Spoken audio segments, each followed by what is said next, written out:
welcome to the deep dive. Great to be here. So today we're pulling back the curtain on a role that's really foundational to so much of what we understand about the world.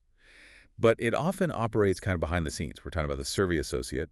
Absolutely crucial. And our roadmap for this deep dive, it comes from Kaplan.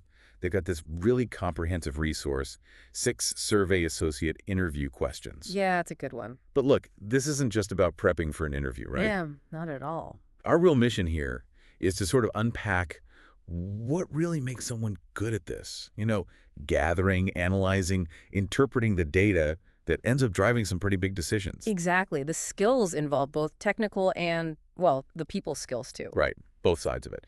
So, okay, let's unpack this. What actually goes into making sure the data we're all relying on is not just, there, but actually accurate and insightful? Well, it's a huge question, isn't it? Because think about it. So much of what we see as, fact, whether it's in the news, market trends, public health policy, it often starts with surveys. Yeah. And the integrity of all that data, it really hinges on the people doing the work. That makes total sense. Yeah. So, okay, building that foundation, the Kaplan Guide kicks off with a pretty direct question. What experience do you have with survey research? Right, the foundational stuff. Yeah, and the answer they suggest points to having done both online and phone surveys, being good with survey software designing, analyzing, and also being involved in actually writing the questions and figuring out sampling methods. And what's interesting there, I think, is how it immediately shows you it's the whole process. Yeah. Right from the start, the idea, all the way to getting the data ready. So not just collecting answers. No, definitely not. It's about asking the right questions, to the right people. Okay, so when they mention proficiency with survey software, are we talking about specific programs people must know? Or is it more a general skill, like you can adapt? It's more the latter, I'd say. I mean, sure, there are big names like Qualtrics, SurveyMonkey, Yeah. maybe specific ones for phone stuff too.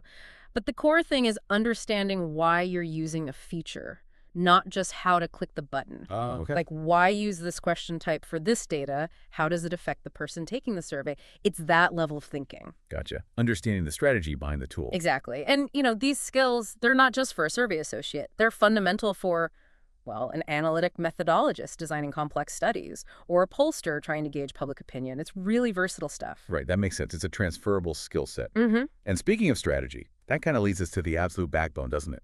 Data quality. Oh, yeah.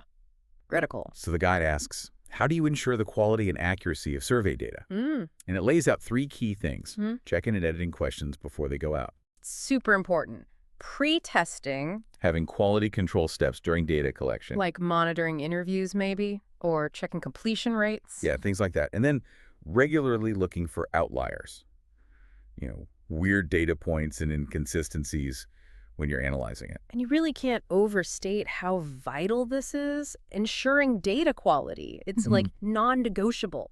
Because bad data, it doesn't just mean a wrong number. It can lead to businesses making terrible, expensive decisions. Right. Or policy based on, flawed information.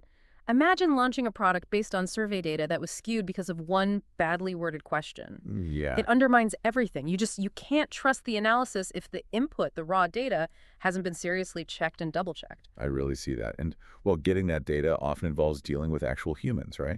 Which isn't always straightforward. No, it definitely isn't. So that brings us to the human element. Question 3 from the guide.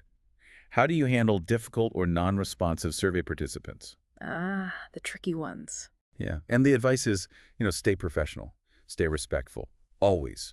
And try things like maybe rephrasing a question or offering incentives to get people to participate. Tokens of appreciation, sometimes small payments. I'm guessing this is where those interpersonal skills really come into play, on the ground. Oh, absolutely. This is all about those soft skills that are actually pretty hard. Successful data collection.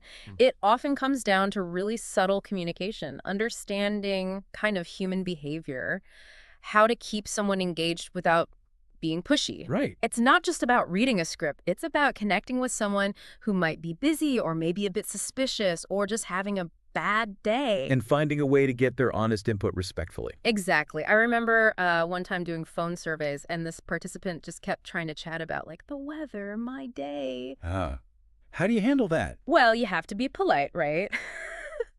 but gently steer it back. That's interesting. And just turning back to this question, it takes practice and maintaining that professional boundary.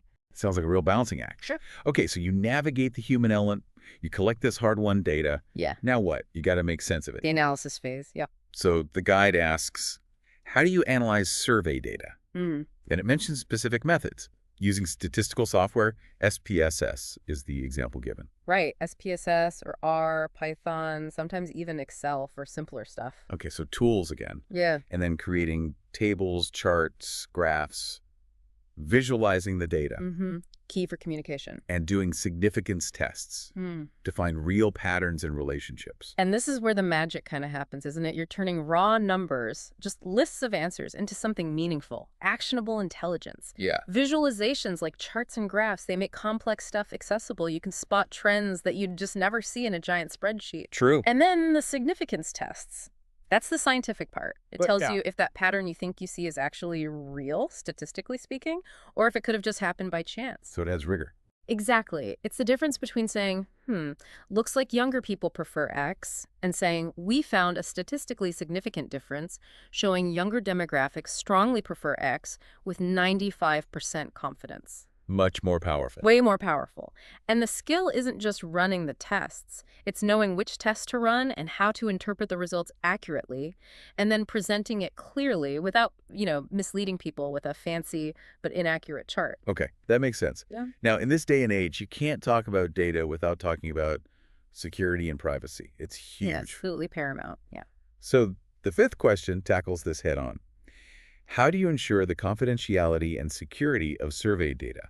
Crucial question. And the measures they list seem pretty sensible, using anonymous survey links where possible. So the response isn't tied directly to an email, for instance. Right, putting password protection on data files. Basic digital hygiene, really. And only sharing the data with people who absolutely need to see it, need to know basis. And this really touches on the ethics of it all, doesn't it? The responsibility you have when you're handling people's information, sometimes sensitive information. Yeah. Data security isn't just some IT requirement. It's fundamental to trust. If people don't trust you to protect their answers, why would they participate? Any slip-ups here can be disastrous. Reputational damage, legal trouble. And it just makes it harder for everyone doing legitimate research. It erodes public trust. Precisely. It's about respecting the participants and keeping the whole process viable. Okay, that's a really important perspective. So finally, let's talk about when things don't go smoothly. Because they won't always, right? Never always smooth. That's research for you. Exactly. So the guide asks, what are some challenges you have encountered in survey research and how have you overcome them? And it lists some common ones. Low response rates, The classic headache. difficult participants, which we kind of touched on, and technical glitches. The software crashing, the link not working, And the tech gremlins, yes. and the strategies to overcome these. Well, for low response rates, maybe increasing incentives or trying different ways to reach people, phone, online, maybe even mail. Multimodal approach, yeah. For difficult participants, Yeah. using those professional techniques we talked about. And for tech issues, well, troubleshooting, getting help from IT support. Yeah, knowing who to call. Right. And what this really shows, I think, is that good survey research requires resilience, adaptability. Totally. It's not just following a plan step by step. Roadblocks will appear. Being able to think on your feet, figure out a workaround, whether it's coaxing a reluctant respondent, dealing with a software bug, or rethinking your sampling strategy mid-project. That's essential. So it's problem solving in real time. Exactly. Okay. Persistence and practical ingenuity, not just book smarts. So, wow. Okay. To wrap this up then, this deep dive into the survey associate role. It's really shown it's this incredibly broad skill set, hasn't it? It really has. Yeah. Much more than people might think. It's this mix of being technically sharp, Yeah. with the design, the collection, the analysis, the security. The hard skills. But just as important, maybe more important sometimes, is that interpersonal finesse. Yeah. Dealing with people and just being a good problem solver. Yeah. The whole package. It's definitely far more than just asking questions. Well, thank you for joining us on this exploration today. Really fascinating stuff. My pleasure. It was a good chat. So maybe something for you, the listener, to think about, what does this all mean? Well, next time you see a headline, survey shows X, or you run into some statistics somewhere, maybe just pause for a second. Think about the journey that information took. Yeah. From those carefully crafted questions, The delicate dance of interacting with participants, all the way through the rigorous analysis, the security checks, maybe you'll appreciate just how much work, how much meticulous effort goes into producing those facts that shape how we see the world. That's a great thought, a really powerful takeaway. So keep exploring, keep asking questions, and definitely keep diving deep into whatever fascinates you. Until next time.